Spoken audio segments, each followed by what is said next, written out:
In 1966, the Chicago Bears drafted the son of a Pennsylvania coal miner in the 4th round. Doug Buffone would go on to play 15 seasons for the Bears and later be named one of the 100 greatest Bears of all time. His allegiance to the Bears never waned, even when he took to the microphone and witnessed some horrendous Bears teams. The fact is, there's not the fear put into them, because this game is a lot about fear. You either do the job, or you go home and go sell hamburgers at McDonald's. Doug told it like it is, and that's part of the reason his nephew John has dedicated this show to Doug. And now John Buffone is spreading Buffone-branded beratements just like his uncle. Win the football game. You're the head coach. I don't care what you have your fingers in. I don't care what you're meddling in. You're the head freaking coach. We get it. You're the most important guy on the staff. You don't have to keep trying to legitimize that. And he's got pep talks too. I love this team. And I know everyone watching and listening loves this team. So while we may be pessimistic and cynical, every one of us still has hope that the stars will align at some point. And if that ever does happen, you'll be glad you stuck around. John is telling it like it is here on Buffone 55. And joining John are Alyssa Barbieri, managing editor of USA Today's NFL Wires, including Bears Wire, and also Danny Shimon, lead game and draft analyst for the Barroom Network. Buckle up and bear down. This is Buffone 55, the John Buffone Show.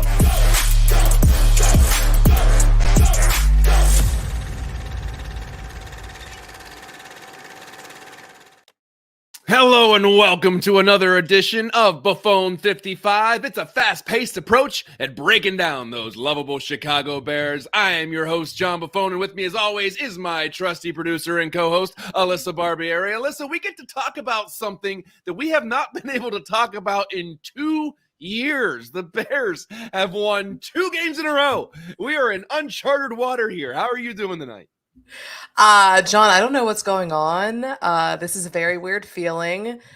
Something that has not happened since Matt Eberflus finally won back-to-back games, so now I can't use that to rag on him anymore. So, but doing good. The Bears have won back-to-back games against NFC North opponents. I mean, and they're in the hunt. Oh God, yeah, they're in the hunt. That graphic that has 95% of the teams in the conference on it. They're on that one still. But you're right. Matt Eberflus is checking the boxes. He hadn't won a division game in his tenure. He does that. He wins back-to-back games, and it's against a division rival. So they're no. The resume is looking okay. He could be coming back. We'll get into that later on, and we're gonna break down the Bears' next opponent, the Cleveland Browns, who are a little banged up, and they have some quarterback issues that they're dealing with. But before we get into any of that, Alyssa, and just in case this is someone's first time watching or listening Buffone 55, by the way, where you've been, we've been doing this for 7 years, but just in case this is your first time checking out the show, can you let them know how this show works? Of course. So we will begin with the classic B55 segment. That's when I ask John 5 questions about the Bears, and his responses must be completed within 55 seconds. The 55 is John's way of paying tribute to the great Doug Buffone, his uncle, his mentor, and a man who played 15 seasons with the Bears and wore number 55. Then we're going to bring on Danny Shimon for a free-for-all that we call Buffone's Basement, for the 3 of us break down this last win, the 2nd in a row, and then look ahead to the Bears' next matchup with the Cleveland Browns, with a little help from our friend Aldo Gandia, who has a full report on the physical AFC North team. So, John, the Bears are starting to build momentum. Are you doing the same? About as much momentum as possible for something like this, but yeah, sure, we're rolling. We got momentum. Let's go. We're in the hunt. Let's do this. It is time for our B55 segment. That's when I'm going to ask John 5 questions, and he somehow keeps his responses within 55 seconds. So let's go ahead and get it started. So unlike their first matchup with the Lions, the Bears kept their foot on the gas and pulled out the surprising 28-13 win over the Lions. So, John, I need you to somehow summarize your thoughts on this game in 55 seconds. It's going to be no easy task, but that's why we do it. Go.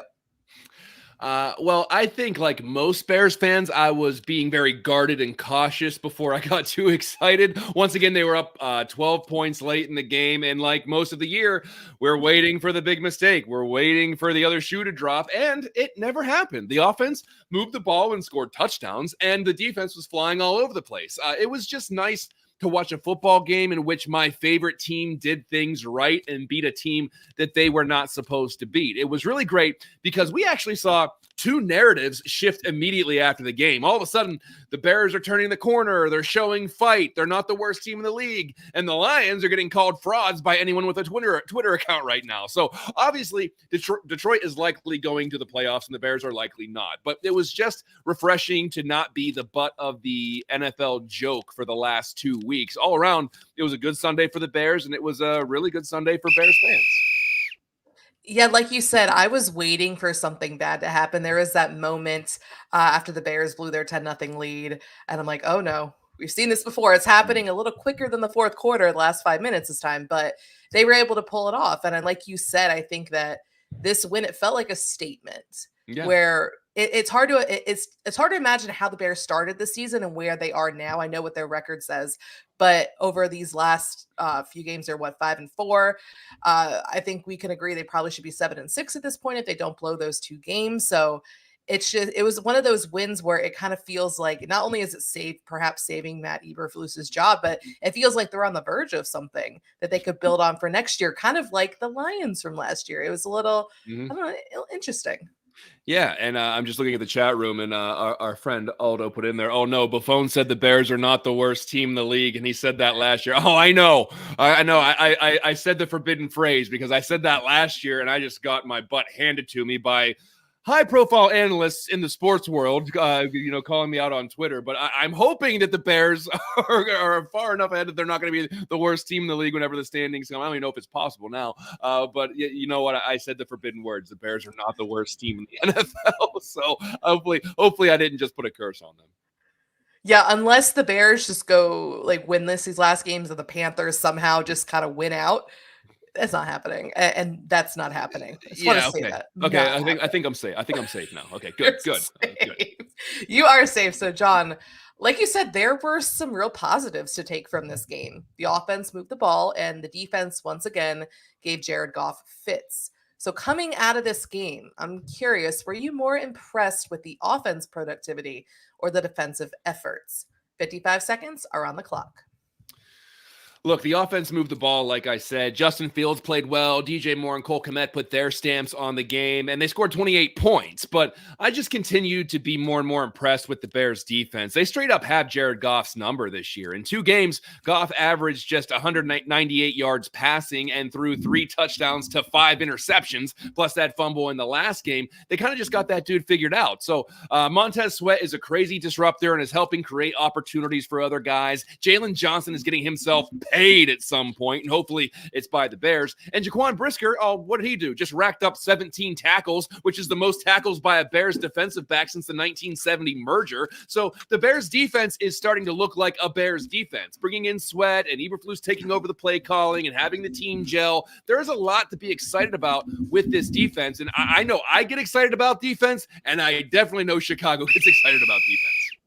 Yeah, it's been far too long since the Bears have had a good defense. Like when you're like you and I, or just any Bears fan growing up, you know that the Bears have a good defense for the most part, and especially when Matt Eberflus is brought in, and that's the area of expertise he's supposed to have. The fact that they struggled last year and for the beginning part of this year, it was frustrating. But to really see the impact that Montez Sweat had coming in here, and just what Eberflus has done with this unit, it was really impressive. Like you said, they have Jared Goff's number. Mm-hmm. It was the same thing, and I think that Matt Eberflus also outcoached Ben Johnson too, which was impressive, considering that.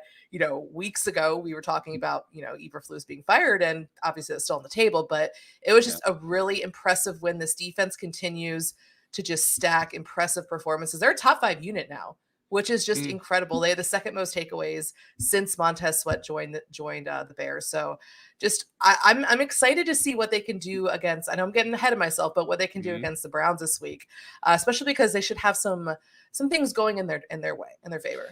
Yeah, and listen, we've been. I mean, you and I have both said this. We really like Matt Eberflus as a defensive mind and a defensive coach, and maybe a defensive coordinator. Still on the fence about him as a head coach, because I just don't know if he's like, I think I said this last week. Don't know if he's literally built to be a CEO or the face of a team. And maybe I always reserve the right to change my mind upon new evidence. And I don't know if this did it. I don't know if this did much for me, but I think that he is a very good defensive coach. Yeah, I find myself before, if you were to ask me, oh my gosh, what would you do if Matt Eberflus or what's your reaction about him, them running it back with him? I would have been like, I'd have laughed in your face. Now I'm like, let's see what happens. Obviously these last 4 games, but it's something that I'm not just full on laughing about now. And again, that starts with like what he's getting out of the defense. But like you said, as a head coach, he definitely still has ways to improve, but the team, his team is rallying around him. When you listen to some of the comments like Montez Sweat and Jaquan Brisker are saying about Eberflus, about how he kind of just rallies the team together, they're playing for their coach. So hasn't lost the locker room, that's for sure. Right. Yeah. And I mean, and listen, there's plenty of guys that love their coach. That doesn't mean it's going to save their job. We've seen plenty of guys lose their job, even though they're players' coaches. Everyone loves them. And we've seen guys like, Rex Ryan get canned. And we've seen other people who, people just love to play for them. But that doesn't mean that necessarily going to keep the job. So I still think there's a lot that has to be sorted out by the end of the year. Absolutely. And speaking of guys that are playing for their job here over the last few weeks, let's turn our attention to the quarterback. Against the Lions, Justin Fields went 19 of 33 for 233 yards with 1 touchdown. He also added 58 yards on the grounds and a rushing touchdown. So, John, what was your take on Fields' performance? You have 55 seconds.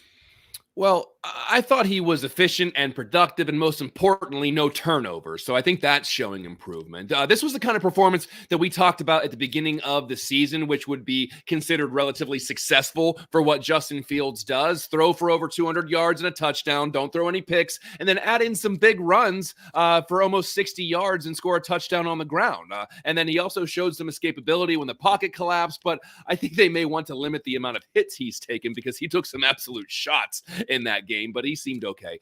Look, was it record-breaking? No, but it was productive, and it was enough to win the football game. We saw his chemistry with DJ Moore and Cole Kmet, like I said. He seems a bit off with Darnell Mooney for some reason. Hopefully they're working on that, but it was nice to see him throw the ball down the field a little bit more. We didn't see 15 screens in a row. Overall, I thought Justin Fields played well, and he was a big reason why the Bears won the football game. So overall, good performance.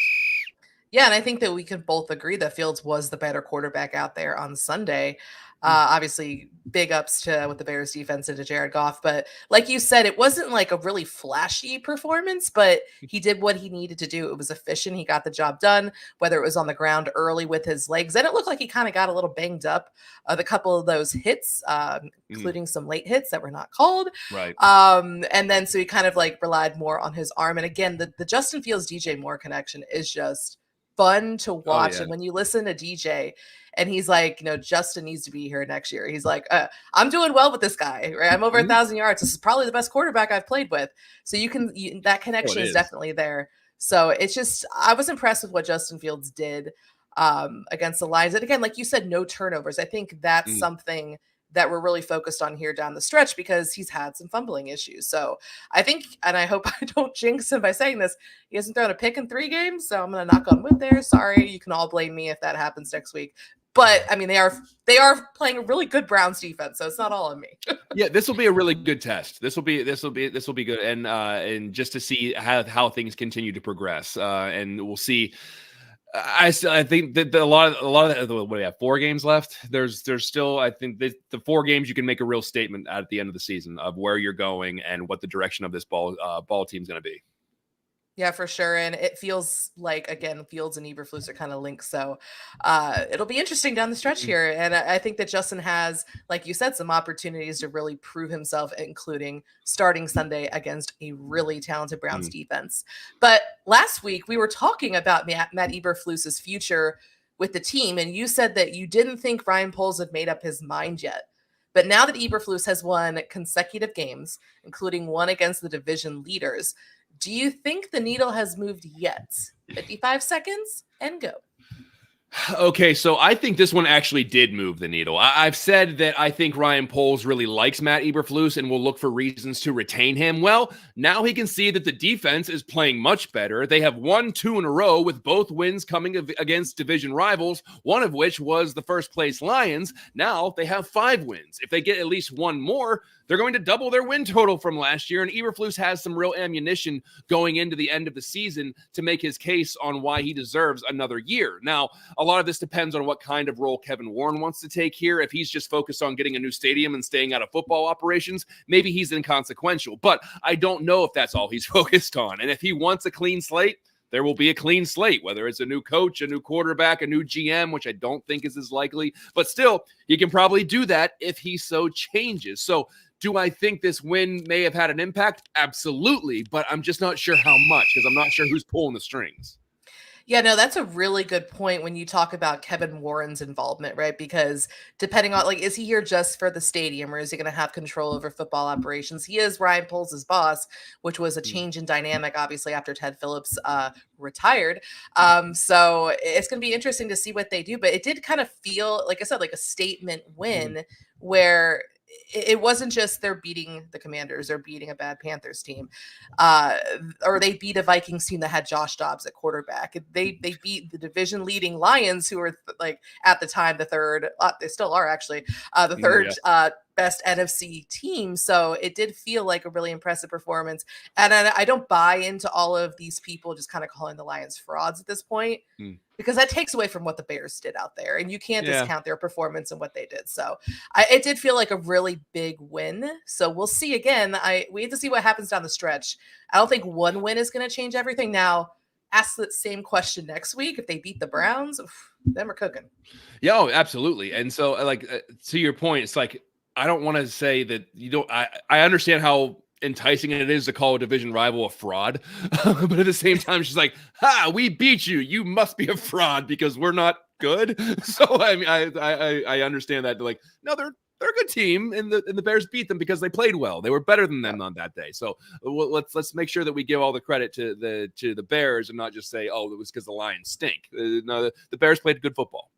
And honestly, the Bears were the better team in both games until the last 5 minutes of that other one. So we're going to finish with this, John. The Bears are 5-8. They're going to stay on that in the hunt graphic for at least another week. But let's just say the Bears were to beat the Browns this week, which would be 3 wins in a row, shocking, and would set their record at 6-8. What kind of feelings would that bring to you? I feel like it might be complicated. So let's turn off the clock. What do you got? Well, I'm never going to feel bad about the Bears winning 2 in a row, or especially 3 in a row. Ultimately, we want to see a winner and see signs of improvement. However, it does create a new level of irritation. So let's just play a game of pretend for a second. If the Bears were to win this week, they would be 6-8.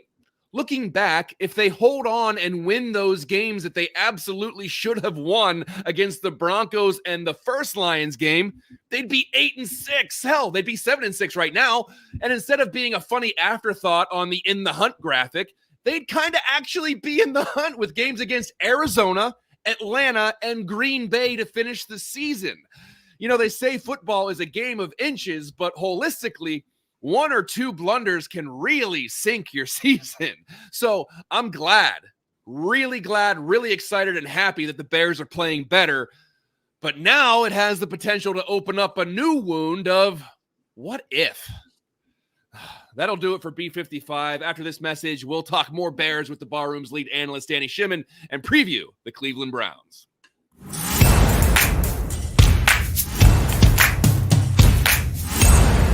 Have you ever wondered what it's like to be a quarterback in the NFL? I have. The quarterback position is arguably the most difficult position in all of sports due to its physical and mental nature. Join me by watching me on this channel on my journey to become an NFL quarterback.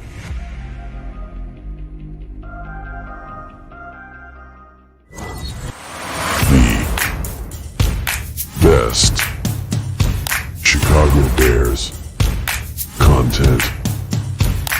Any Watch Nomad live, pregame, 1 hour prior to kickoff, and Nomad at night, postgame, and every Friday evening at 7 p.m. Central on all the most popular streaming platforms. And only on the Nomad Network.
Welcome back to Buffone 55. It's time for one of our favorite segments we call Buffone's Basement. That's when we welcome in the Barroom's lead analyst, Danny Shimon. Danny, how you doing, buddy?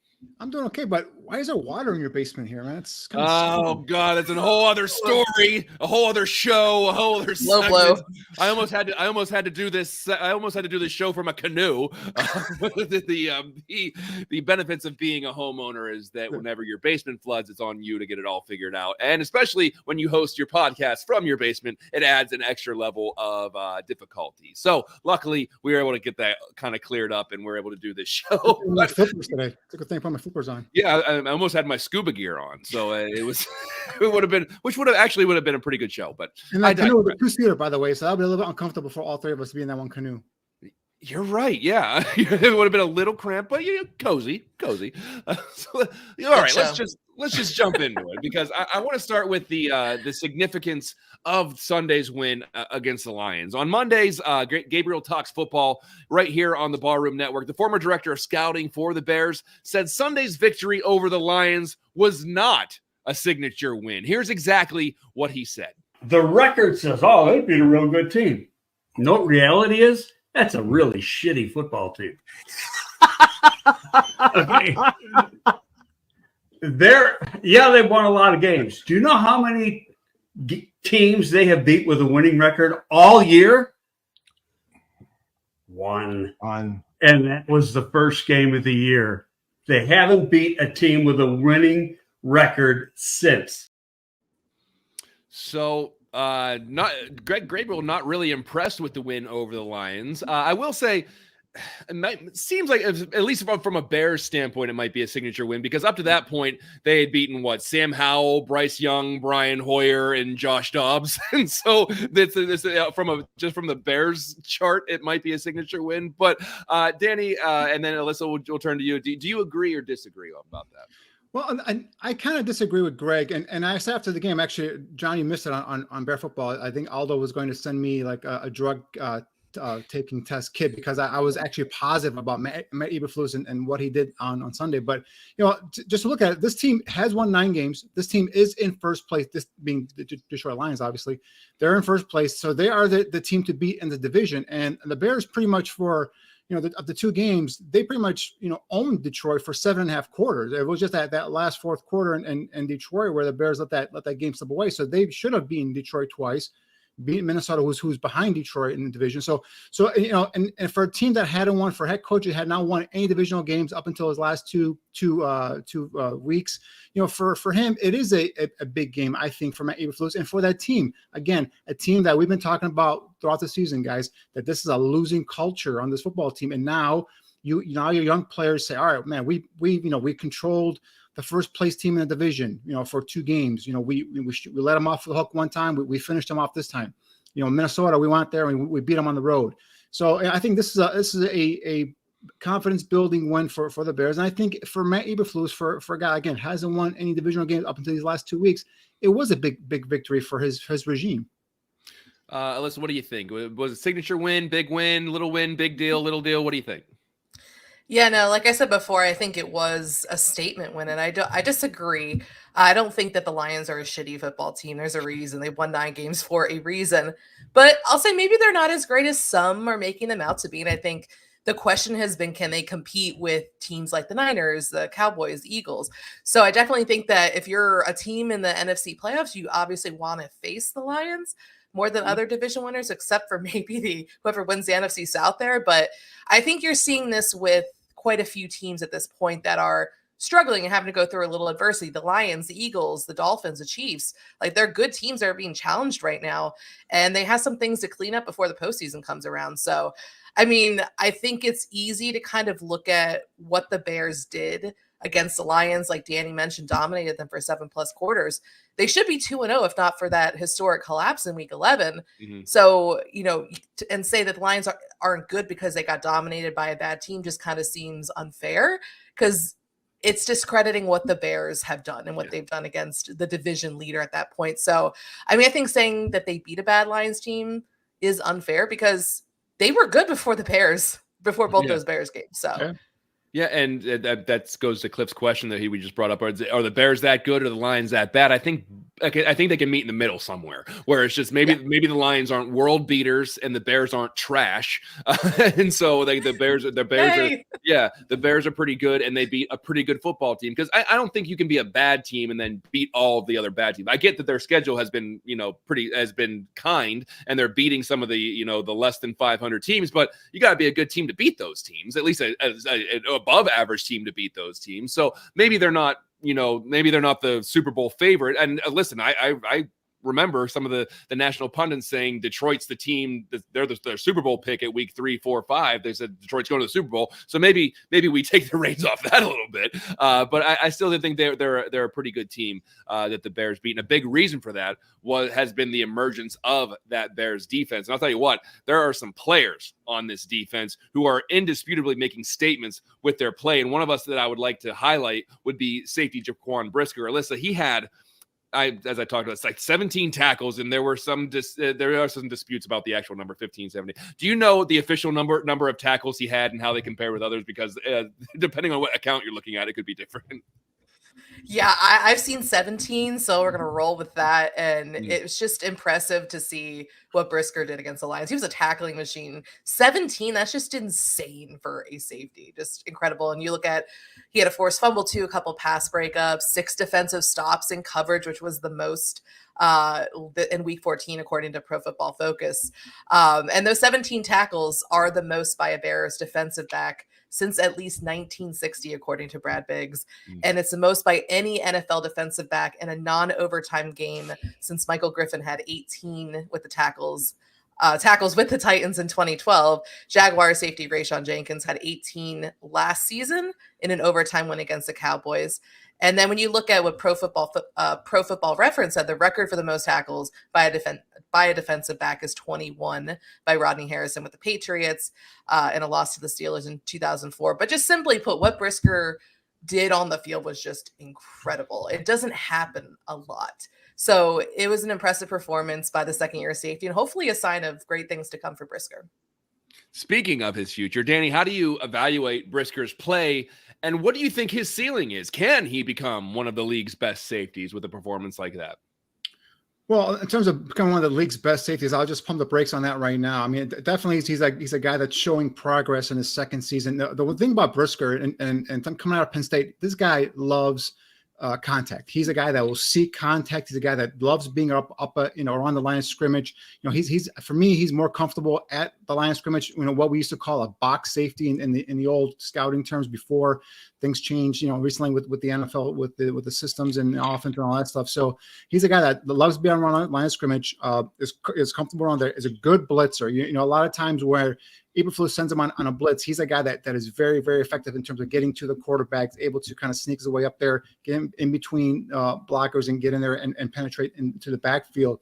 And he brings a swagger to the secondary that the Bears haven't really seen since maybe the heydays of like a Mike Brown or even early Eddie Jackson when he was picking all those interceptions off early on. But the thing about Briscoe, to become a great safety, or if what I would term a great safety, he's got to be more consistent in terms of getting the turnovers, right? He's got two career interceptions. Actually, I think he's dropped more would-be interceptions than actually has interceptions. So he's got to get better at that and getting that ball, turn the ball over. He's got 3 forced fumbles for his career. So just being, around the football, making the tackles is great. But now try punching that ball out, get that ball out of there, create turnovers, create, opportunities for a defense to scoop and score, pick up the ball off. There's a couple times the ball hit him in his hands and he's dropped the football. So once he gets there and he starts making those plays, then you can start talking about him being one of the better safeties in the NFL. But right now he's an ascending player who, again, loves being around the football, loves being around, the line of scrimmage. And the other thing negative about Briscoe is he's got to stay healthy. Like, there's a lot of times, he misses games here and there, nagging injuries. So, he's got to, kind of, and again, he's got a thin frame, but he's so physical and he loves contact, in terms of, gets the nicked up bruises here and there. So, that's one thing. If he can stay healthy, continue to create some turnovers, whether it's a forced fumble or interceptions now, and continues with, in terms of the, tackling prowess that he's shown, now we can talk about a guy that's ascending to being one of the better safeties in the NFL. Sticking with the defense, Alyssa, the big news out of Hollis Hall today is that defensive end Yannick Ngakoue is out for the season. What's the information on that? What's the latest? Yeah, unfortunately, Ngakoue suffered a broken ankle in last Sunday's win against the Lions. Matt Eberflus wasn't sure exactly which play it happened on, but he said it was happening somewhere in the final 7 minutes, those last couple of drives of the game. And Ngakoue is going to need surgery, and he's already been placed on season-ending injured reserve. He signed a 1-year, $10.5 million deal this offseason with the team, and he finishes the season with 4 sacks. It's the first time in a 7-year career he hasn't totaled at least 8 sacks in a season. Figures it happens with the Bears. I'm just shocked, I tell you. As for how the Bears are going to compensate for Ngakoue's loss in terms of getting more pressure, Eberflus joked that they're just going to, quote, blitz every snap. So, that would be something. Obviously, it's a huge blow for this Bears defense because they really started to come into their own since the addition of Montez Sweat. But now it means that others along the defensive line are going to have to step up.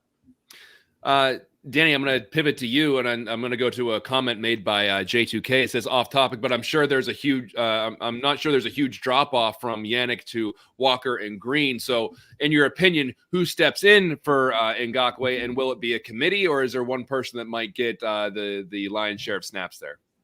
So, guys, which one of Yannick's 4 sacks was the best one for you guys? Which one, of his career, the Bears' career? But well, I remember the highlights, but the first one. But the one thing about Yannick, and all kidding aside, it's a shame that he went down because he was starting to flash, right? Obviously before Montez Sweat was here, you saw that he was non-existent.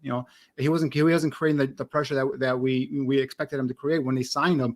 And I was one of the first ones out there saying, you got to go get this guy, right? And but the production wasn't there. And now you get a guy like Montez Sweat that's drawing all the attention. Lo and behold, now Yannick fits in that role, not the premier guy, but more of that secondary kind of pass rusher. And there was a lot of times in the Minnesota game, we did a little highlight package of Montez last week where you saw some tackle end stunts where Montez was kicking inside, Yannick was coming around, looping up and creating pressure. So that from that aspect, he's going to be missed.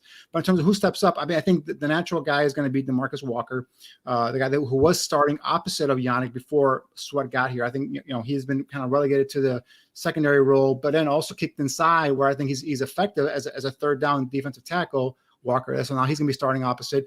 Obviously, Rasheem Green is a veteran, but in terms of someone that's going to generate some of that pass rush, there isn't really anybody on this team that's going to be giving you that type of pass rush consistency, if you will, with like a guy like Yannick. Now they did claim Khalid Kareem from the Colts early on. He got hurt and he went on injury reserve. They brought him back. He's on the practice squad, so interesting if they're going to bring him up. He's a guy that they liked.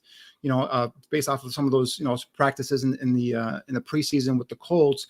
Interesting if he gets a shot. Dominic Robinson, the 5th round pick from last year, really flashed that first game against San Francisco and was non-existent for the rest of the games and even into this season. So I'm sure he's going to probably be active and he might get another shot here to generate something. But yeah, I think Ngakoue, was really kind of coming into his own once Sweat got here. And I think that the combination of those two was really kind of helping Eberflus and that defensive line generate some pressure. So we'll see how that is a blow to the Bears. I don't know if it's a huge blow, but it's going to be something that's going to be, I guess, just because there isn't anybody specifically on the the bench or anything like that is going to come in and pick up some of that slack. Yeah, and Ngakoue was one of the guys that I was talking about when I said there are players who are getting more opportunities with Montez Sweat in there. He's creating opportunities for other players, and you wish you could see that kind of play out a little bit. But I think, are we all in agreement that that's probably it for Ngakoue in Chicago? He won't be back next year. Yeah, I think you got to go, as one of your priorities is you have to go get a pass rushing defensive end. Now, it might not be an every down defensive end. It could be just like a situational pass rusher, but a guy that gets, balls to the wall, gets to the quarterback at all expense, because that's what you need opposite of Montez Sweat. All right, and that takes care of the defensive line. We'll see how they sort that out moving forward, and if they can get some productivity on the other end with Ngakoue out. Alyssa, I do want if they're going to go outside the organization. Sorry about that, John. Just some veterans out there, maybe like a Carlos Dunlap, 34 years old, hasn't played at all this year. Was with the Chiefs last year. I'm not sure how they feel in terms of, do they need to go out to get a veteran guy? Do they just want to give these young guys some reps and see what happens from there?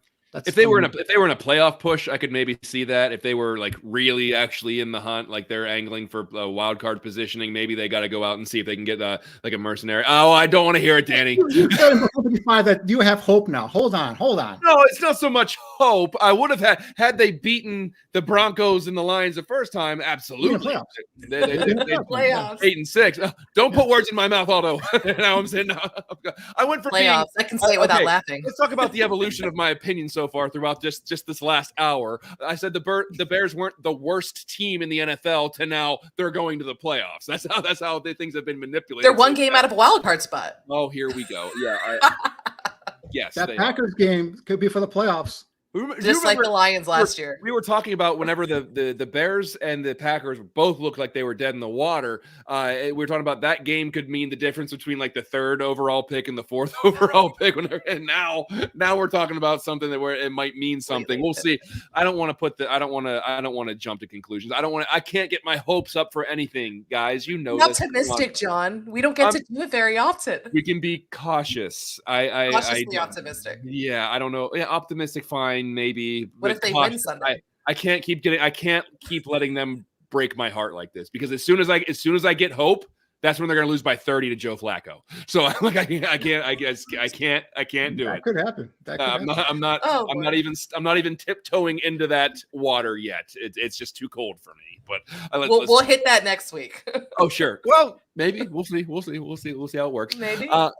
So I want to go back to Jaquan Brisker real quick, because Alyssa, he met with the media on Monday and talked quite candidly about the hits to the head Justin Fields has taken, with no penalties being called against the offenders. And before we break that down, here's the clip of that. I know he's 230 and he's running a 4.3, but it doesn't really matter. He's still a quarterback. We have to protect him, and it's disappointing. Obviously, the other team being told to do dirty stuff after the play, hit him like this a certain way. It's obviously being told just by the way they've been treating him these last couple of weeks. A lot of shots to the head, and it's very disappointing seeing a guy like that get hit and take hits like that.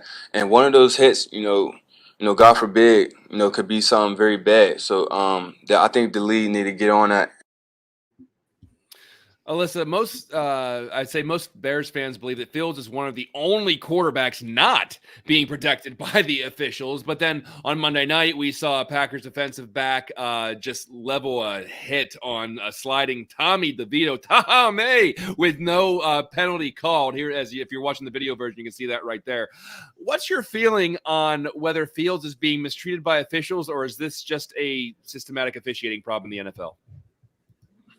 I think this has been an issue for years, dating back to Fields' rookie season. How many times has he taken shots to the head or neck area and there's been no flag? I mean, it's one thing for it to happen to a rookie, like you mentioned, Tommy DeVito. You generally have to gain some respect, right, from the officials the longer you're playing in the league, but that hasn't happened with Fields, who isn't alone in not getting calls, but it does seem to happen to him more than anyone else. I think the problem is that the officials treat dual threat quarterbacks like running backs, Fields in particular, and that needs to change. I mean, there's a clear rule for mobile quarterbacks, like you're sliding to give yourself up, right? So that's telling the defense, right? And when you start sliding, that's where the ball is marked. So it's not like sliding and you get an extra yard is something that the defense has to defend at all. At that point, there's absolutely no reason to hit him other than teams can get away with it with Fields because they're not making the calls. And until the officials start making those calls of Fields, telling teams you can't do that unless you want to gift wrap a free 15-yard penalty, teams know they can get away with it. Absolutely. And I said in the B55 segment that he took some absolute shots against Detroit. Danny, how sustainable is Justin Fields' ability to run with the ball if he's going to be hit in the head that often or those design run plays? Is this one of the issues that defenders of Fields type of play should be concerned about moving forward? Is the long-term sustainability about this? Yeah, that's the one thing, and I agree with Brisker. God forbid something happens in terms of someone hits him in the head or hits him in the ribs, breaks a rib or something like that. But that's the thing. It's with running quarterbacks like Fields. He's 6'3", 230, runs a 4.4. So obviously, the referees give him some leeway there for defenders. Same thing with guys with Cam Newton. Cam Newton would get killed all the time because he was a big athletic quarterback that ran fast and was we saw Will Levis trucking over defensive players versus Miami. And that's going to stop pretty soon too. So I think Will Levis now pretty soon is going to see if he starts sliding, he'll get some late hits and he's not going to get called overall. So I think that's an issue where Fields doesn't get the calls, Newton didn't get the calls. So I think that the Bears got to keep getting on the officials, get on the league to make sure that these are highlighted, these are turned into the league, and these officials are reprimanded for missing calls here. So, but the one thing that Fields has to do is just stop taking those big hits and just get down as quick as can. There was one play, I believe, in the third or fourth quarter where he was trying to scramble and there was nothing there. He just went down, and I'm like, good, just go down, because he was getting shot after shot, whether it's Anzalone or Aiden Hutchinson or whoever was Kaminsky. The one that Kaminsky just grabbed him, just kind of slammed him on his right arm, and that's where you saw on the sidelines where he's kind of loosening up that shoulder. So it's even if he's running and they grab him, they're just slamming him to the ground. So that's where he's gonna have to continue to protect himself and just get down, and hopefully the officials will see these late hits and call some penalties. Yeah, I want to bring up a point that PZ just put up. It said Flus needs to point it out to the refs prior to kickoff, and we've seen basketball coaches do this, football coaches do this. Just be that squeaky wheel constantly before it's like, hey, he's doing this. Hey, he's doing this. Hey, eventually the refs are gonna be like, okay, we got to call this one. Actually, Fields said today in his press conference, John, that he actually talks to the refs prior to the game and says, hey, first play. Yeah, and the first play they do it, and they don't get a penalty. So unbelievable. Maybe this week when they're talking about it, that will be the focal point, or that'll bring up a little bit more. The refs are like, hey, they've been talking about this a lot in Chicago. Let's at least try to keep an eye on this. And that's the thing is with this defense now with Cleveland, with Jim Schwartz, that's the defensive coordinator, they are going to be taking as many cheap shots as they can to get, because you knock Fields out, game's over. I mean, the Bears can't move the ball on offense. So that's the thing is like they're going to try and knock them out. So I'm curious to see what kind of game plan that Getsy and the Bears come up with this weekend versus that Browns defense.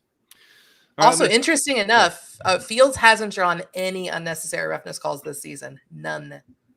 Zero. Isn't that something? You would think that there'd be one, but maybe. He missed games there, but come on. No, absolutely, yeah. That is a little surprising. I didn't know that stat till you just said that. That is wild. And yes, I want to Moriano, thank you.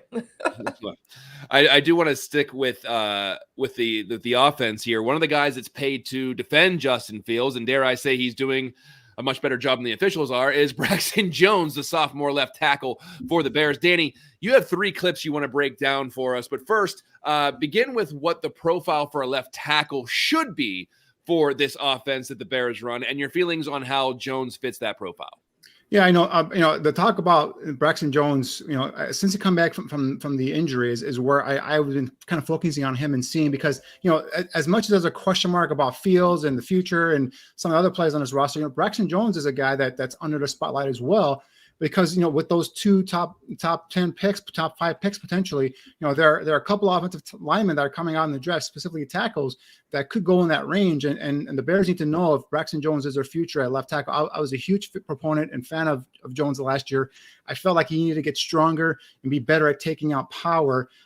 First 3 games didn't look to be that much improved. Obviously got injured then with a neck injury, went on IR.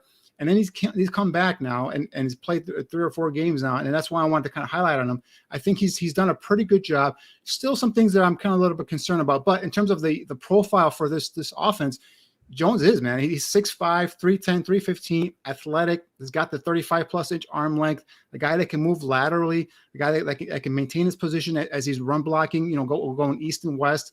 Guy that can get out of his blocks and get out into the open field and be a lead blocker. A couple of clips here will show you that his ability to get out in the open field and be a lead blocker for a couple of ball carriers. So, obviously this first clip here is where I'm concerned at. He still lets defensive linemen get into his chest, right? And then this is where they rock him back. This is where he takes on power and gets rocked back into the quarterback. And this is where I think some of the technique here in terms of his arms, being able to shoot out quickly and being able to keep the defender off him. Here, I think he's improved in terms of his run blocking. You see his ability to quickly get out of his stance, get to a slippery linebacker like Anzalone, and be able to go ahead and push him out with those 35+ inch arms, kind of protect that, clear a path there for Justin Fields to kind of cut back behind him and gain a positive yard. So I think that's where he's kind of improved there in terms of as a run blocker.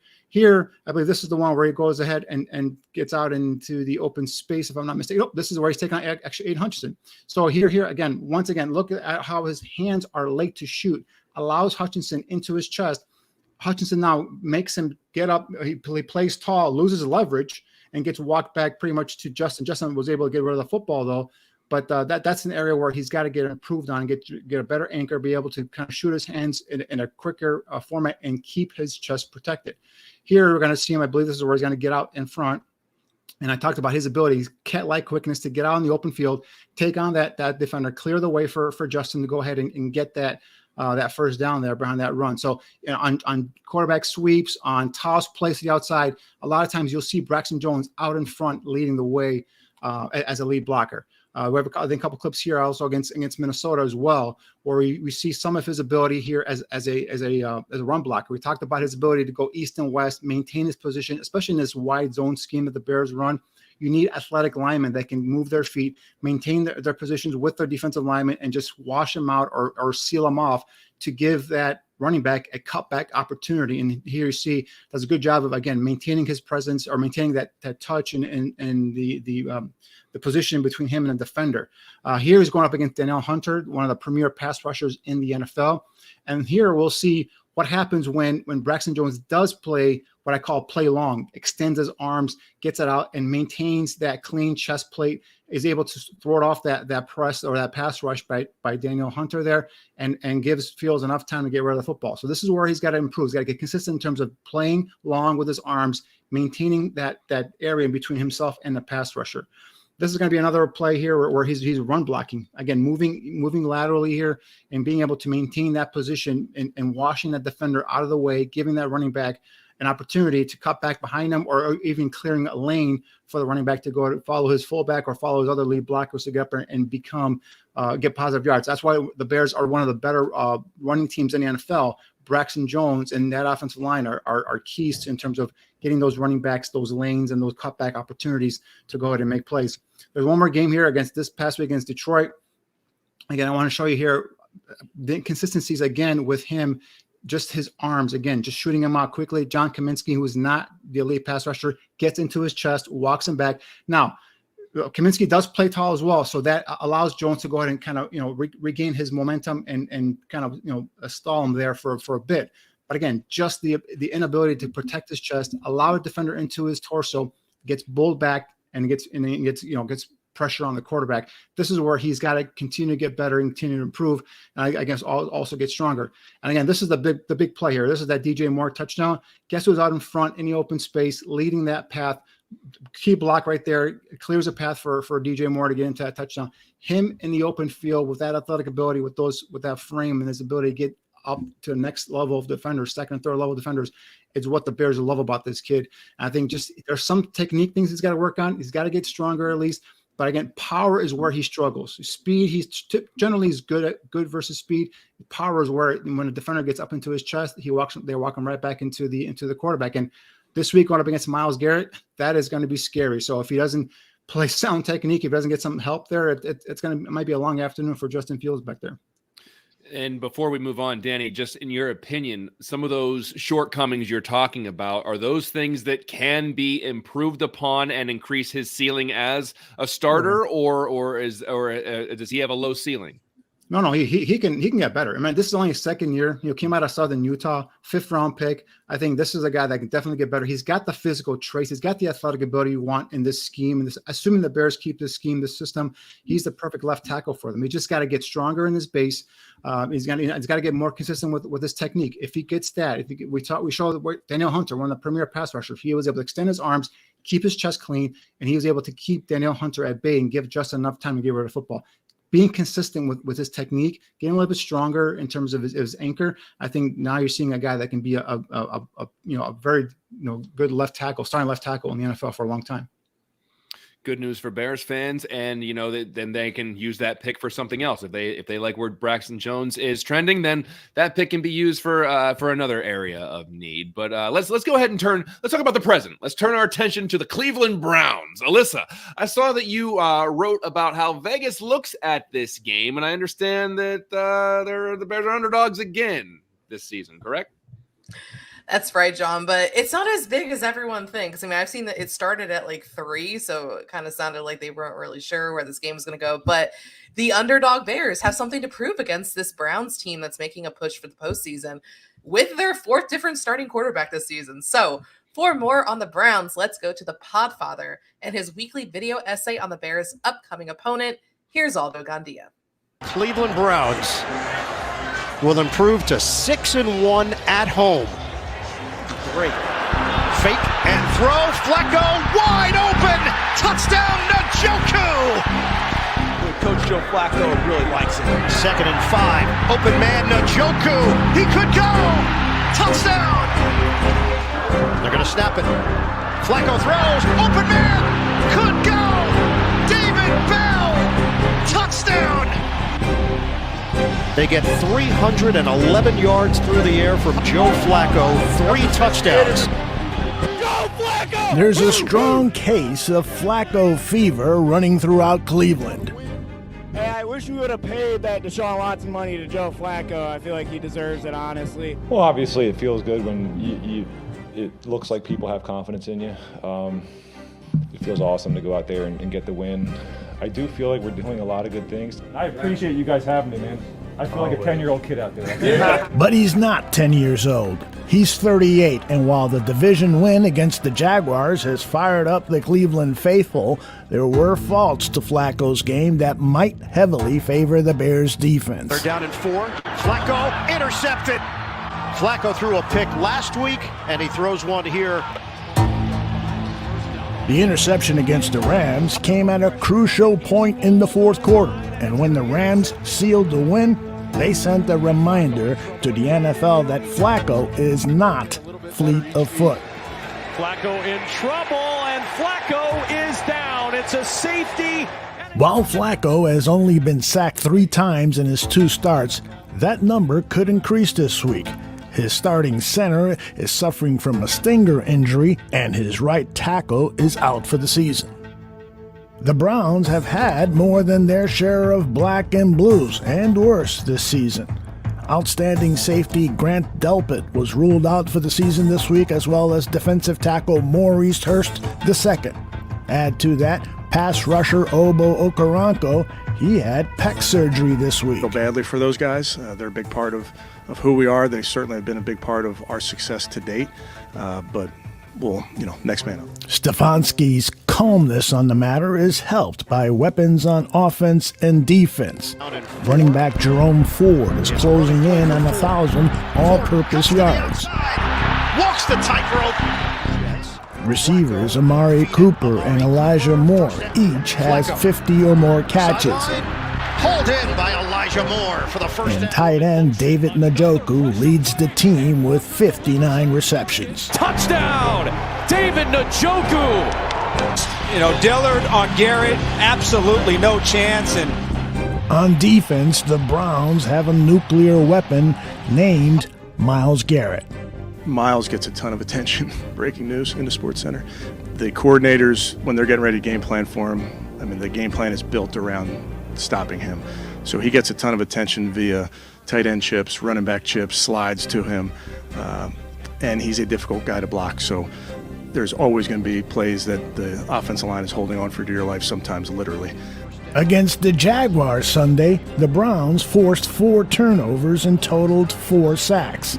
For the season, they have 38 sacks and have forced 10 fumbles, recovering 4 of them. They currently rank tied for 10th in interceptions. And the Browns defense comes through again. Browns kicker Dustin Hopkins has hit on 91% of his field goals and is no stranger to game-winning kicks. 40 for the win. It is good. Punter Corey Bojorquez has a great leg and was inches away from hitting the punt of the season. The Browns coaches and players like to point out that they'll have a big advantage over the Bears Sunday: home field. The home crowd is our 12th man. Like, they do so much for us out there, and it was definitely great to get back out there after losing 2 straight, to get out there and get in front of the home crowd and just feel the energy that they brought, and we're hoping they bring that again this Sunday. The last time the Chicago Bears played in Cleveland, they lost 26-6. It was Justin Fields' first NFL start, and he was sacked 9 times and threw for only 68 yards. Fortunately, the man most responsible for that debacle, Matt Nagy, is no longer with the team. And Justin Fields could be making his arrival as a superstar in this league with a great performance in Cleveland Sunday. For Buffone 55, I'm Aldo Gandia. Best in the business, Podfather Aldo Gandia. Thank you so much for that report on the Cleveland Browns. A lot to digest there. Danny, I'm going to turn to you because we kind of talked about this while you were breaking down the Braxton Jones film, but Myles Garrett lines up primarily on the right side, so that means that Jones is going to have a tough assignment. How do you foresee Luke Getsy giving Jones help or addressing Myles Garrett on that side of the defensive line? Well, I'm going to go to church Sunday morning, and I'm going to pray that we see a lot of 12-man personnel, and we see a lot of Mercedes Lewis helping out Braxton Jones, because if not, Justin's going to be in a world of hurt. But the only thing is, but what Jim Schwartz does with Myles Garrett, because he knows he's kind of like their Max Crosby, if you will. He's the guy that dominates that whole defensive line. And there's times where I've seen, when you're watching their tape film, like he'll right before the snap, he gets up and he goes in motion. It's kind of like an offensive player. And then you don't know where he's coming from. He's coming over the center. He's coming over the guard. He's coming over the tackles. So that's the thing with Myles Garrett. They move him around so much just to kind of free him up, get him on the weak link on that offensive line. So the good news is that the next best pass rusher is Orgronko, and I think he's having pec surgery. So whether he plays or not, we'll see. But if you can minimize or neutralize Myles Garrett, I'm not going to say if you can stop him, because it's going to be hard to stop that guy. That guy's a freak of nature. But if you can just minimize the impact and damage he can do in the game, and use your strength as running the football, as a running football team, I think that's where the Getsy can go ahead and get the Bears going here, getting some positive yards and then getting this defense on their heels a little bit. Now, I do expect some. I said on Bear Football, I do expect some of that horizontal passing game. The quick hitters to Moore and to the receivers, some screen passes just to kind of offset some of that aggressive pass rush. But again, you have to be able to utilize Justin. What he's been doing these last 3 games is getting out of the pocket, getting away from pressure, and looking downfield to try and find a player or a receiver. And I think if he continues doing that, the secondary isn't great. Right, their best secondary player, Grant Delpit, is out for the season. That was announced. I think that today there's announced their left tackle, Jedrick Willis, is out for the season as well. So they're going to be down another offensive lineman. I don't think that was in the report there. But so the Bears, if their defense continues to kind of excel and get better, as we've seen the last couple of weeks, they have a chance to really do hopefully minimize and maintain Joe Flacco. I can't believe I just said minimize and maintain Joe Flacco. But they can do that. Yeah, exactly. And then the offense gives them some points. I think they have a chance to pull out a victory. But they are tough at home. Cleveland is very tough at home. So. And I was going to ask you, and you kind of answered it right there, as far as how could they take advantage of that or neutralize the aggressiveness of the Cleveland Browns? And you're talking about the horizontal passing. Any chance we could see a slant? Could we see one of those? No, that was just slant. No, I think we're going to see a lot of screens, some horizontal, and I think we'll see Justin running some more. And again, we talked about earlier, taking some of those shots. Jim Schwartz is a defensive coordinator. I'm guaranteeing you, he's going to tell these guys, take a shot at Justin's whether it's his ribs or something where you get him knocked out of the game. Well, let's move to the side of the ball. Alyssa, the Bears Wire has the Cleveland Browns ranked 8th in their power rankings. Do you think this team is better with Joe Flacco, who seems to be flip-flopping on and off the practice squad, but eventually probably will be the starter? Do you think that they're better with Joe Flacco, as a lot of Browns fans seem to think, as we saw in Aldo's video? For now, I mean, definitely Flacco over rookie Dorian Thompson-Robinson. For sure, you have an experienced veteran over a developing rookie, although I know that Deshaun Watson money could have been well spent. So, Flacco has played really well since stepping in for the Browns. He has 565 passing yards, 5 touchdowns, but he's also tossed a couple of interceptions. But I think when you pair a consistent quarterback like Flacco, who's been in the league, with that Cleveland defense, you're starting to cook. I think that makes them really good. Browns defense, like Danny was saying, not only have they been one of the best in the NFL, but they're better at home. And unfortunately, this game is going to be in Cleveland. So you're not going to need to score a whole lot of points, I think, but you need to protect the football. So that's going to be the onus for Justin Fields. With that said, I think that the Bears defense has a good opportunity to rattle Flacco on Sunday. Obviously, the Yasef Yannick Ngakoue isn't great, but we've seen this defense rattle Jared Goff a couple times, Josh Dobbs in the last 3 games, and the Browns will be without both starting tackles. So there are going to be opportunities for this Bears defense to once again take over this game. And, I really have a feeling this could be a defensive battle that when all is said and done, the team that commits the fewest mistakes is going to win.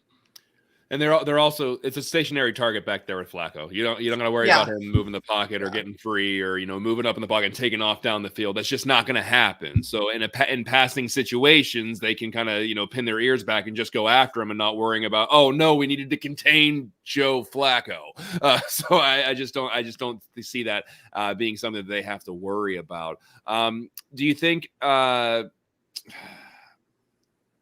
Listen, we all have a little bit we all remember what happened against the Browns. It was Justin's first start. Yeah. And so I don't think that's so far back in the past. I don't think it has anything to do with it. But as Bears fans, does that give you a little extra worried about what we saw in Justin Fields' first start against the Browns and what different coach, different personnel, different players? But does that game come to mind whenever you're looking ahead of this, either one of you? For me, I mean, obviously you think about it because it was Justin's first start, but Nagy's gone. Nagy's out in KC, and he's running Patrick Mahomes, and he's having left the referees now. So I think Nagy's well gone. I think I'm hoping that Getsy does not utilize that five-man personnel against Myles Garrett and puts a rookie like Cole Kmet, a tight end, up against Myles Garrett one-on-one. So that's long and gone. And I think Justin's a better player. I think Justin's obviously matured from that game. I think that game did kind of rattle Justin early on his first career start, and he got sacked 9 times. So I think obviously offensive line is better than what we had back then as well. And we do have weapons like DJ Moore, Cole Kmet, and we do have a running attack. And that's the thing you have to utilize against any pass rushing team or pass rusher, is run at them and make them stop the run, and then utilize your athletic quarterback to get away from pressure and create some havoc with his legs. So that game, obviously, other than the fact that it was Justin's first game and it was such a horrible game to watch, it's not something that I'm fearing in terms of going into this game. It got me rattled, so I can only imagine. I don't know what it did. I don't know. I can only imagine what it did to Justin Fields because I was watching that and I was physically rattled. So I don't know. I'm sure that got him a little rattled. Alyssa, I'm sure is it still burning in your mind a little bit? Yeah, I'd be lying if I said I'm not worried about that. I know that was 3 years ago, and a lot has changed. The offensive line's better. Matt Nagy's not there. But, I mean, Luke Getsy, let's not pretend that he's, a whole lot better than Matt Nagy. I'm a little concerned about the game plan, but I don't know. Myles Garrett's still there, right? And Danny was talking about those 9 sacks. 4.5 of them came from Myles Garrett. So, I mean, I still feel like when we look at, Justin Fields and, how he's, nervous back there and kind of indecisive at times and not really trusting the offensive line, I feel like the seed was planted in that game in his first start where he was just thrown to the wolves and eaten alive back there. So I'd be lying if I said I'm not a little nervous.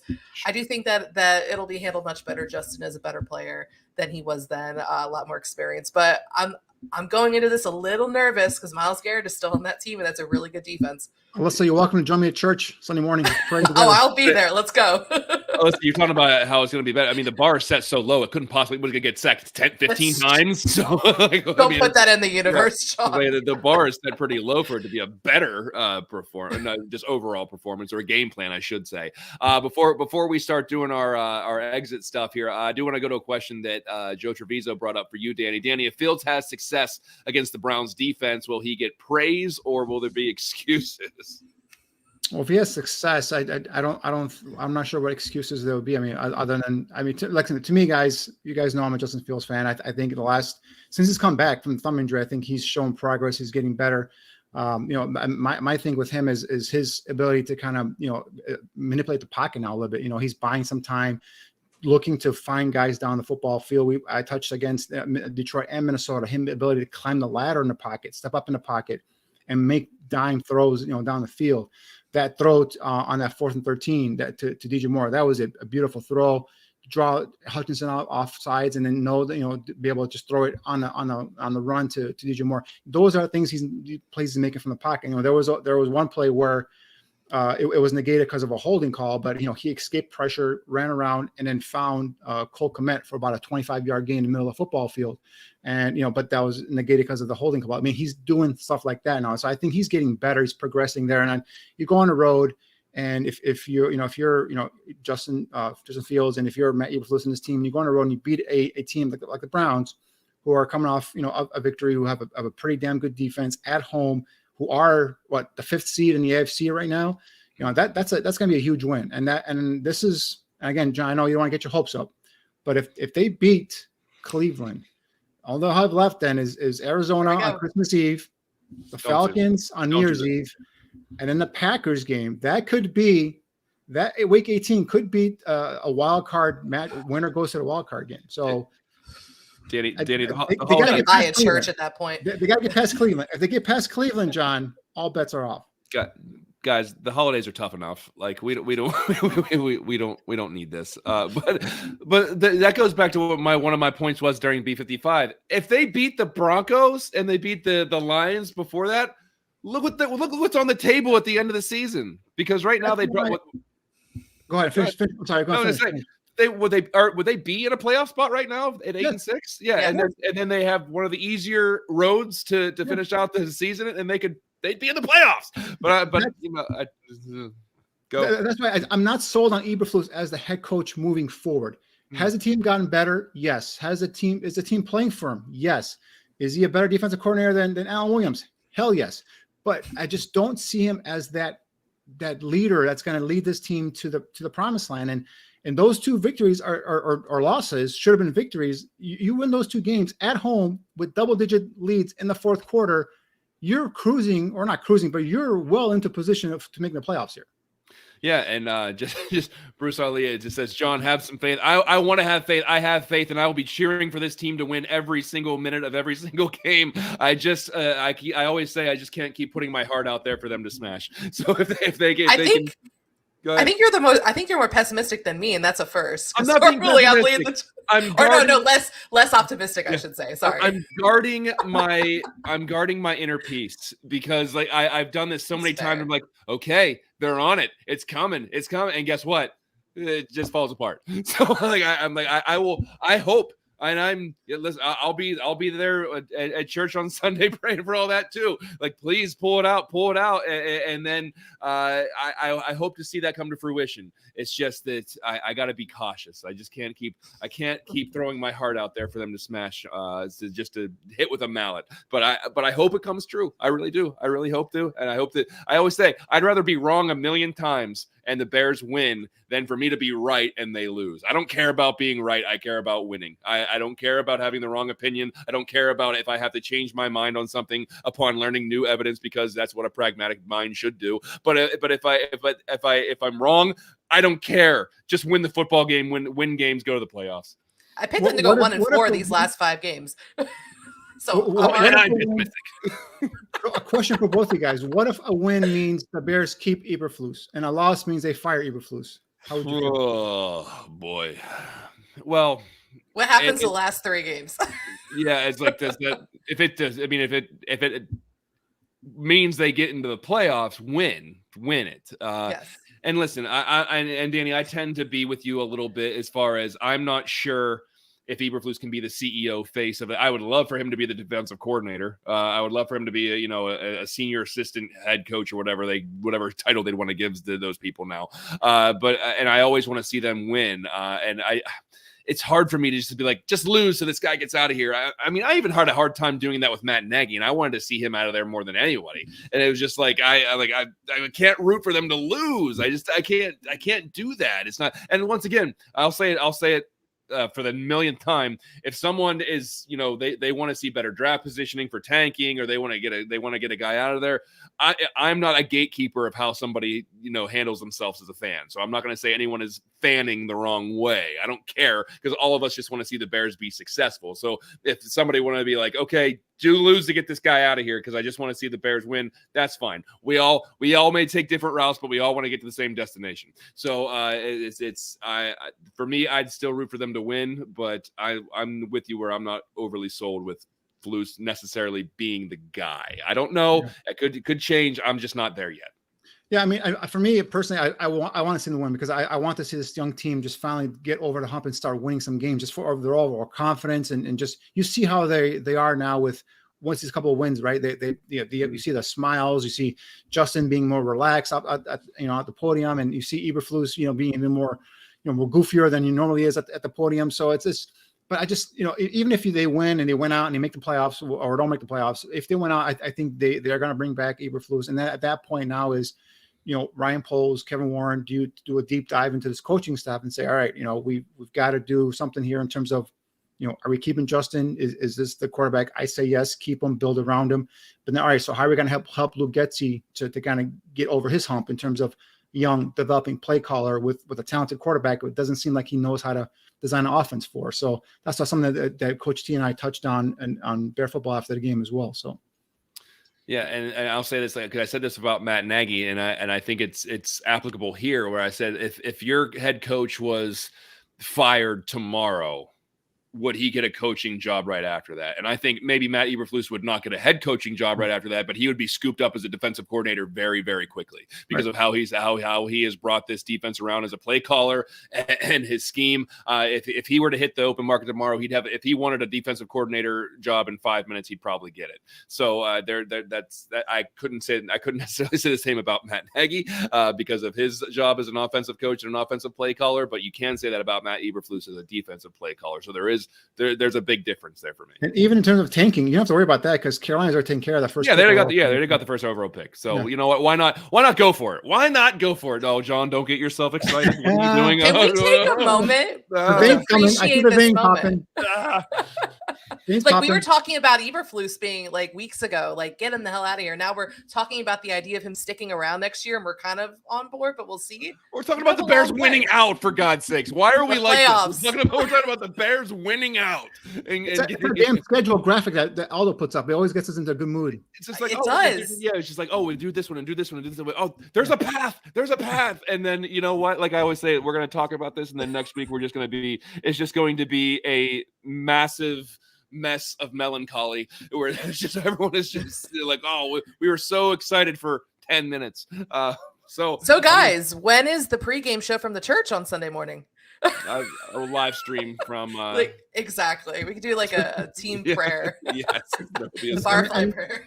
And the other thing is guys, if they went out, they win 9 games. We all predicted 10-9 victories. So our early season prediction of 10-9 victories wasn't so far off. I wish we wouldn't have burned that tape. I think I had the 9 wins. Did I? Or no, I was 8. You had 8, we had 9, so you're right there. And so maybe it's not going to be the way that we thought, or maybe it's just not going to happen. Maybe it's not going to happen at all. But at least it's in play now. At least it's in play. It's insane. But saying there's a chance. How did we get here? How am I letting myself? You guys are talking me into this now, and I hate this. I can't stand that damn graphic. You guys are really you're getting me all pumped up. You're getting me all jazzed. I'm excited for the game. I'm excited for them to win. I'm excited for them to win out. I'm like, oh my God, playoffs. And I'm like that guy in front of the chalkboard saying, do this and do this and do this and this and this happens, and they're gonna get in. I just got myself into a lather there, so I need to calm down. Let's leave the show with this segment next week. If we're all wrong, like, and they lose to the Browns, let's just like replay this and just like or burn the tape, right? We just want to burn the tape. No, we you know what? If we're wrong, it never. Hey, listen, this is 2023. If you're wrong on the internet, you just say you never said it. You just delete it. It never happened. Never happened. What are you talking Nope, about? never happened. It wasn't me. It wasn't me.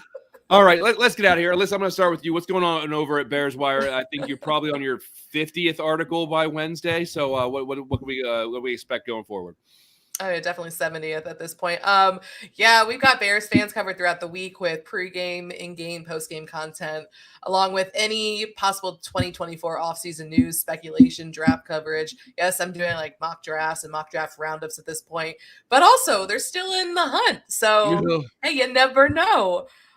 So we'll be monitoring that as well. So if they happen to beat the Browns on Sunday, knock on wood, and we're all going to go to church, then stay tuned for some coverage about that and playoff odds. Oh gosh, you guys have just turned me. I was so okay with being even killed and being super meta. Whatever will be. Que sera, sera. Like I'm now I'm just like I'm emotionally really into this now. So I blame both of you. I blame both of you for this. So Danny, I blame myself. yeah. Oh no, that's okay. I blame you too. So Danny, Bears fans have pushed off maybe mock drafts for another week, but I'm sure you're not pushing off looking over the tape. What's going on? We're deep in the tape, and I was last couple of weeks I've been watching last couple of weeks I've been watching some quarterbacks play. Michael Penix from Washington. I've been watching Bo Nix and some of the other guys play, and there's some up and downs. But now I'm diving into the offensive line because we just talked about Braxton Jones these last 4 games being a big testing point and spot for in his career. We'll see where it goes because there's a couple of big offensive linemen at the top of that draft that the Bears could be sitting there. Bears could be staring at him. So there's a decision that needs to be made. Where do you take one of these guys and fit him on the offensive line? Do you move Braxton Jones, make him a swing tackle? What happens? So yeah, diving into that, and then pretty soon, the Senior Bowl invitations are going out. Some players I saw already have accepted, so obviously keep an eye on those rosters, see who we're going to be seeing down in Mobile, Alabama for the Senior Bowl.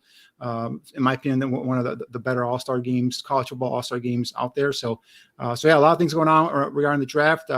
Obviously, we still have a season, 4 more games left here, but once this regular season is over with, and we'll be off to the draft, and Draft on Tap will be back on these airwaves. Draft season just as fun as the regular season whenever you got Danny Shimon on your team, and the Bears are going to have 2 pretty high picks. Well, at least 1 really high pick in the first round. We'll see how the rest of the season rolls out. So before I get way more excited and emotionally involved in this, we're gonna shut this down. But don't forget, right after the game, as soon as the clock hits 000, we go live. Bear Football, immediate reaction to the game, going over key plays. And we also carry Coach Eberflus and Justin Fields' press conference. So as soon as that game's over, get the alert. We go live on YouTube and all the other social media platforms. We will get immediate reaction, raw emotion, and it should be an interesting one on Sunday. But that'll do it for this edition of Buffone 55. The Bears might go to the playoffs. Alyssa Barbieri and Danny Shimon. I'm John Buffone. We'll see you next time, everybody.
Joe Flacco is the hero on the team today.